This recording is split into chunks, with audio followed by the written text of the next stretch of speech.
എല്ലാവർക്കും നമസ്കാരം. ഇന്ന് നമ്മൾ വന്നിരിക്കുന്നത് ഒരു ചിക്കൻ കട്ടിങ്ങിൻ്റെ വീഡിയോ ആയിട്ടാണ്. ഫുൾ ചിക്കൻ എങ്ങനെ കട്ട് ചെയ്ത് നന്നായിട്ട് ക്ലീൻ ആക്കാം എന്നുള്ളതാണ് ഈ വീഡിയോയിൽ നമ്മൾ ഷെയർ ചെയ്യുന്നത്. അപ്പോൾ തുടക്കക്കാർക്കൊക്കെ ചിക്കൻ കട്ട് ചെയ്യാൻ ബുദ്ധിമുട്ടുള്ളവർക്ക് വളരെ ഹെൽപ്ഫുൾ ആയിട്ടുള്ളൊരു വീഡിയോ ആയിരിക്കും ഇത്. അതുപോലെ തന്നെ കുറച്ച് പേര് കമൻറ്റ് ഇട്ടിട്ടുണ്ടായിരുന്നു ചിക്കൻ കട്ട് ചെയ്യുന്ന വീഡിയോ കാണിക്കാൻ വേണ്ടിയിട്ട്. അപ്പോൾ അവർക്ക് വേണ്ടിയിട്ടും കൂടിയാണ് നമ്മൾ ഇന്ന് ഈ വീഡിയോ ഷെയർ ചെയ്യുന്നത്. അപ്പോൾ ആദ്യം തന്നെ നമ്മൾ ചിക്കൻ കട്ട് ചെയ്യുന്നതിന് മുൻപായിട്ട് നമ്മുടെ നൈഫ് നന്നായിട്ടൊന്ന് മൂർച്ച ഉണ്ടാക്കി എടുക്കണം. മൂർച്ചയുള്ള നൈഫ് വളരെ അത്യാവശ്യമാണ് നമ്മൾ നന്നായിട്ട് ചിക്കൻ കട്ട് ചെയ്യാനായിട്ട്. നമ്മളിവിടെ ഒരു 1-200 വരുന്നൊരു ചിക്കൻ ആണ് എടുത്തിരിക്കുന്നത്, ഫുൾ ചിക്കൻ. അപ്പോൾ ഇവിടെ ഇങ്ങനെ പാക്കുകളിലാണ് ചിക്കൻ വരുന്നത്. ഇത് നന്നായിട്ട് അതിൻ്റെ ഉൾഭാഗത്തിലെ അതൊക്കെ വൃത്തിയാക്കിയതിന് ശേഷം ഒട്ടും തന്നെ വെള്ളമില്ലാതെ നല്ല ഡ്രൈ ആയിട്ട് ക്ലീൻ ആയിട്ട് വരുന്ന ചിക്കനാണ്. അപ്പോൾ നമ്മൾ ആദ്യം തന്നെ കവർ പൊട്ടിച്ചിട്ട് ചിക്കൻ ഒരു കട്ടിംഗ് പ്ലേറ്റിലേക്ക് വെക്കുകയാണ്. പിന്നെ ശ്രദ്ധിക്കേണ്ട പ്രധാന കാര്യം എന്ന് പറയുന്നത്, നമ്മൾ ഈ ചിക്കൻ ഈ കവറിൽ നിന്ന് എടുത്തതിന് ശേഷം ഉടനെ അത് എടുത്ത് വെള്ളത്തിലിടരുത്. ഡ്രൈ ആയിട്ട് ഇരിക്കുമ്പോൾ തന്നെ വേണം അത് കട്ട് ചെയ്തെടുക്കാനായിട്ട്. അപ്പോൾ നമുക്കിതെങ്ങനെയാണ് കട്ട് ചെയ്യുന്നതെന്ന് നോക്കാം. അപ്പോൾ ആദ്യം ഇതിൻ്റെ കാലൊക്കെ ഇങ്ങനെ ടൈ ചെയ്ത് വെച്ചിട്ടായിരിക്കും ഉള്ളത്. അപ്പോൾ അതൊക്കെ ഒന്ന് വിടർത്തിയെടുക്കുക. പല രീതിയിൽ ചിക്കൻ കട്ട് ചെയ്യാം. ഏറ്റവും ഈസി ആയിട്ടുള്ള രീതിയാണ് നമ്മൾ ഇന്ന് കാണിക്കുന്നത്. ഇങ്ങനെ ചെയ്താൽ വളരെ എളുപ്പമാണ്, അധികം ബലമൊന്നും പ്രയോഗിക്കേണ്ടി വരില്ല. ആദ്യം തന്നെ ചിക്കൻ ഒന്ന് കമത്തിയിടണം. ചിക്കൻ കമത്തിയിടുമ്പോൾ ഇതിൻ്റെ പുറകിലായിട്ട് ഇതിൻ്റെ എല്ലുണ്ട്, ഈ കാണിക്കുന്നതാണ് എല്ല്. അപ്പോൾ അത് നമുക്ക് ആദ്യം ഒന്ന് കട്ട് ചെയ്ത് മാറ്റാം. ഇത് ആദ്യം കട്ട് ചെയ്ത് മാറ്റിയാൽ വളരെ എളുപ്പമാണ് ചിക്കൻ കട്ട് ചെയ്യാനായിട്ട്. നമുക്ക് ആദ്യം ഒന്ന് ലൈൻ ഇട്ട് കൊടുത്തിട്ട് ഇതുപോലെ ഒന്ന് കട്ട് ചെയ്തെടുക്കാം. ഇവിടെ കുറച്ച് ബലം ഒന്ന് പ്രയോഗിക്കണം, ആ ഒരു ബോൺ ആയതുകൊണ്ട്. എന്നാൽ ഒരുപാട് ബലം പ്രയോഗിക്കുകയും വേണ്ട. കറക്റ്റ് സ്ഥാനങ്ങളിലൂടെ നമ്മളിത് കട്ട് ചെയ്താൽ വളരെ ഈസി ആയിട്ട് കട്ട് ചെയ്തെടുക്കാൻ പറ്റും. നമ്മൾ ആദ്യം തന്നെ ഈ ബോണങ്ങ് കട്ട് ചെയ്ത് മാറ്റുകയാണ്. അപ്പോൾ ഇത് കട്ട് ചെയ്ത് മാറ്റുന്ന വഴിയെ തന്നെ ഇതിൻ്റെ എൻഡിലുള്ള ഈ ഭാഗം മുറിച്ച് മാറ്റാം. ഇതെടുക്കുന്നവരുണ്ട്, പക്ഷേ ഞാനത് എടുക്കാറില്ല. അത് കട്ട് ചെയ്തങ്ങ് മാറ്റാം. അതിനുശേഷം ഇതിൻ്റെ മുകളിലായിട്ടുള്ള തൊലി ഒന്ന് ഊരി മാറ്റിയതിന് ശേഷം നമുക്ക് ഈ കഷ്ണം 3ആയിട്ടൊന്ന് കട്ട് ചെയ്തെടുക്കാം. 3-4 ആയിട്ട് നിങ്ങളുടെ കറിക്കോ അല്ലാന്നുണ്ടെങ്കിൽ ബിരിയാണിക്കോ അതിനനുസരിച്ചിട്ടുള്ള രീതിയിൽ കട്ട് ചെയ്ത് മാറ്റാവുന്നതാണ്. ഇതാദ്യം തന്നെ കട്ട് ചെയ്ത് നമുക്ക് മറ്റൊരു പാത്രത്തിലേക്ക് മാറ്റാം.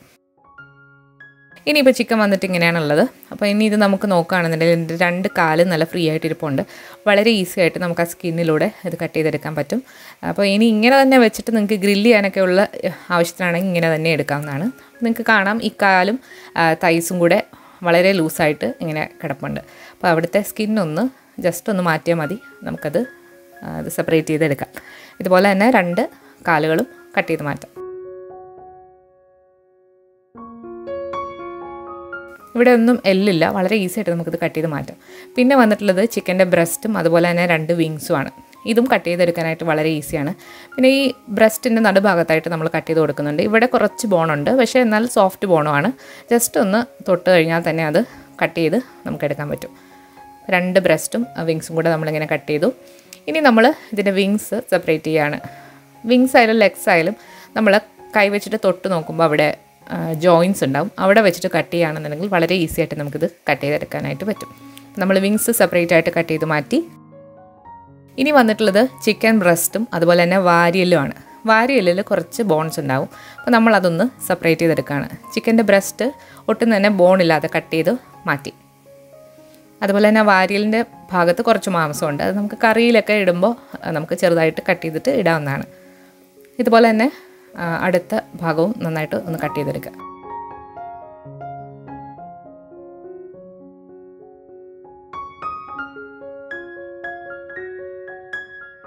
അപ്പോൾ നമ്മൾ ചിക്കൻ കട്ട് ചെയ്ത് ഇവിടെ വെച്ചിട്ടുണ്ട്. തൈസും അതുപോലെ ബ്രസ്റ്റ്, വിങ്സ്, പിന്നെ വാരിയൽ, ഇത്രയായിട്ടാണ് നമ്മളിപ്പോൾ കട്ട് ചെയ്തെടുത്തിരിക്കുന്നത്. ഇനി ഇത് നിങ്ങളുടെ ആവശ്യാനുസരണം ഇഷ്ടമുള്ള സൈസുകളിൽ കട്ട് ചെയ്ത് മാറ്റാവുന്നതാണ്. നമ്മൾ കറിക്ക് വേണ്ടിയിട്ടാണ് കട്ട് ചെയ്യുന്നത്. അപ്പോൾ ലെഗ് ആദ്യം തന്നെ കട്ട് ചെയ്ത് മാറ്റാം. ലെഗിലും നമ്മൾ പറഞ്ഞ പോലെ ചെറിയ ജോയിൻസ് ഉണ്ട്, അവിടെ വെച്ചിട്ട് കട്ട് ചെയ്യുകയാണെന്നുണ്ടെങ്കിൽ വളരെ ഈസിയാണ്. അപ്പോൾ ലെഗ്സും തൈസും നമ്മൾ സെപ്പറേറ്റ് ആക്കിയിട്ടുണ്ട്. ഇനി ഇതിൻ്റെ മുകളിലായിട്ടുള്ള തൊലി നമുക്ക് മാറ്റാം. കറിയൊക്കെ ആണെന്നുണ്ടെങ്കിൽ തൊലി മാറ്റുന്നതാണ് നല്ലത്. അതുപോലെ തൈസ് എടുത്തിട്ട് വീണ്ടും നമുക്ക് ജോയിൻറ്റ് വെച്ചിട്ട് ഒന്നുകൂടെ കട്ട് ചെയ്ത് എടുക്കാം. അപ്പോൾ ഇതുപോലെ ഇങ്ങനെ കട്ട് ചെയ്തെടുക്കാവുന്നതാണ്. ഇനി ഇത് കറിക്കൊക്കെ ആണെന്നുണ്ടെങ്കിൽ കുറച്ചുകൂടെ ചെറിയ പീസുകളാക്കി നിങ്ങൾക്ക് മുറിക്കാവുന്നതാണ്. ഇനി ലെഗ്സിലുള്ള സ്കിന്നും നമ്മൾ കൈവച്ചിട്ട് ഉരിച്ചു മാറ്റുകയാണ്. അതുപോലെ ലെഗ്സിൻ്റെ എൻഡിലായിട്ട് വന്നിട്ട് കുറച്ച് ഹാർഡായിട്ടുള്ളൊരു പോർഷനുണ്ട്. അപ്പോൾ അത് കറിയിലിടുമ്പോൾ അത്ര ഒരു രസം ഉണ്ടാവില്ല. അപ്പോൾ ഞാൻ അതൊന്ന് കട്ട് ചെയ്ത് മാറ്റുന്നുണ്ട്. അപ്പോൾ നല്ല ക്ലീനായിട്ട് ഇപ്പോൾ ലെഗ്സും വന്നിട്ടുണ്ട്. നമ്മൾ ചിക്കൻ എല്ലാം കട്ട് ചെയ്തതിന് ശേഷം മാത്രം അതിൽ വെള്ളം ഒഴിക്കുക. അപ്പോൾ എല്ലാ പീസുകളും ഇതുപോലെ കട്ട് ചെയ്ത് മാറ്റുകയാണ്. അപ്പോൾ തൊലി ഇങ്ങനെ നമ്മൾ ഓരോ പീസുകളായിട്ട് കട്ട് ചെയ്ത് മാറ്റുമ്പോൾ വളരെ ഈസി ആയിട്ട് നമുക്കത് മാറ്റാനായിട്ടും പറ്റും. ഇനി നമ്മൾ വിങ്സാണ് കട്ട് ചെയ്യുന്നത്. വിങ്സ് എന്ന് പറയുന്നത് 2ആയിട്ടോ 3ആയിട്ടോ നിങ്ങൾക്ക് കട്ട് ചെയ്യാം. വിങ്സിൽ തൊലി നിങ്ങൾക്ക് വേണമെന്നുണ്ടെങ്കിൽ മാറ്റാം. പക്ഷേ വിങ്സിൽ തൊലി ഇരിക്കുമ്പോൾ കുറച്ച് നല്ലതാണ്. ഞാൻ സാധാരണ അങ്ങനെ മാറ്റാറില്ല. ഇനി ബ്രസ്റ്റിലെ തൊലിയും നമുക്കൊന്ന് മാറ്റാം. ഒട്ടും തന്നെ എല്ലില്ലാത്ത രീതിയിലാണ് നമ്മൾ ബ്രസ്റ്റ് ഇവിടെ എടുത്തിരിക്കുന്നത്. ബ്രസ്റ്റൊക്കെ നമ്മൾ കറിയിൽ ചേർക്കുമ്പോൾ കുറച്ച് ചെറുതായിട്ട് ഇടുന്നതാണ് നല്ലത്, കാരണം മസാലയൊക്കെ ഉള്ളിലേക്ക് പിടിക്കാനായിട്ട്. ഇപ്പോൾ 2 ബ്രസ്റ്റും ചെറിയ പീസുകളാക്കി മുറിക്കുക. അതുപോലെ തന്നെ വാരിയലിൻ്റെ ഭാഗവും നമ്മളൊരു 3 കഷ്ണങ്ങളാക്കി മുറിച്ച് എടുത്തിട്ടുണ്ട്. അപ്പോൾ വളരെ ഈസി ആയിട്ട് നമ്മളൊരു ചിക്കൻ കട്ട് ചെയ്തെടുത്തിട്ടുണ്ട്. ഇനി ഇത് വെള്ളം ഒഴിച്ചിട്ട് നന്നായിട്ട് കഴുകിയെടുക്കുക. ആദ്യം തന്നെ കൈവച്ചിട്ട് നന്നായിട്ട് മിക്സാക്കി എടുത്തിട്ട് ഓരോ പീസുകളും എടുത്തിട്ട് വൃത്തിയാക്കണം. ഓരോ പീസിലും ചെറുതായിട്ട് ഒരു പ്ലാസ്റ്റിക് പോലെയുള്ളൊരു കോട്ടിങ് പോലെ കാണും. അപ്പോൾ അതൊക്കെ മാറ്റിയിട്ട് ആവശ്യമില്ലാത്ത സാധനങ്ങളൊക്കെ മാറ്റി ക്ലീനാക്കി എടുക്കുക. എന്നിട്ടൊരു 3-4 തവണ വെള്ളത്തിൽ നന്നായിട്ട് ഉലച്ച് കഴുകുക. ചിക്കനൊക്കെ നല്ല സോഫ്റ്റായിട്ട് കിട്ടണമെന്നുണ്ടെങ്കിൽ നാരങ്ങ നീരും കൂടെ ചേർത്തിട്ട് ഒന്ന് മാരിനേറ്റ് ചെയ്ത് വെക്കുകയാണെന്നുണ്ടെങ്കിൽ നല്ല സോഫ്റ്റായിട്ട് കിട്ടും. ചിക്കൻ കഴുകിയതിന് ശേഷം വാഷ് ബേസിനും അതുപോലെ തന്നെ പാത്രങ്ങളും കൈയും എല്ലാം നന്നായിട്ട് സോപ്പ് ഉപയോഗിച്ച് വൃത്തിയാക്കിയിട്ട് കഴുകുക. അതിനുശേഷം മാത്രം മറ്റുള്ള കാര്യങ്ങളിലേക്ക് പോവുക. അപ്പോൾ ചിക്കനൊക്കെ നമ്മളെപ്പോഴും ക്ലീൻ ചെയ്യുമ്പോൾ നല്ല വൃത്തിയോടെ ചെയ്യുക. അതുപോലെ തന്നെ നമ്മൾ ആ ചിക്കൻ ഫ്രഷ് ആയിട്ടുള്ള ചിക്കന് തൊട്ടതിന് ശേഷം കൈ മറ്റു സാധനങ്ങളൊന്നും പിടിക്കാതിരിക്കുക. അപ്പോൾ ബാക്ടീരിയ ഒക്കെ ഉള്ളതാണ്. അപ്പോൾ അതുകൊണ്ട് ഏറ്റവും നല്ല വൃത്തിയായിട്ട് കൈ കഴുകിയിട്ട് മാത്രം മറ്റുള്ള കാര്യങ്ങളിലേക്ക് പോവുക.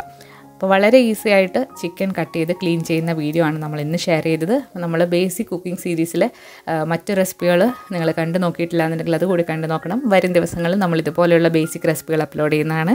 അപ്പോൾ ഈ വീഡിയോ ഇഷ്ടമായാൽ ലൈക്ക് ചെയ്യാനും നിങ്ങളുടെ ഫ്രണ്ട്സിന് കൂടി ഒന്ന് ഷെയർ ചെയ്ത് കൊടുക്കാനും മറക്കരുത്. പുതിയൊരു റെസിപ്പി വീഡിയോ ആയിട്ട് നമുക്ക് വീണ്ടും കാണാം. താങ്ക്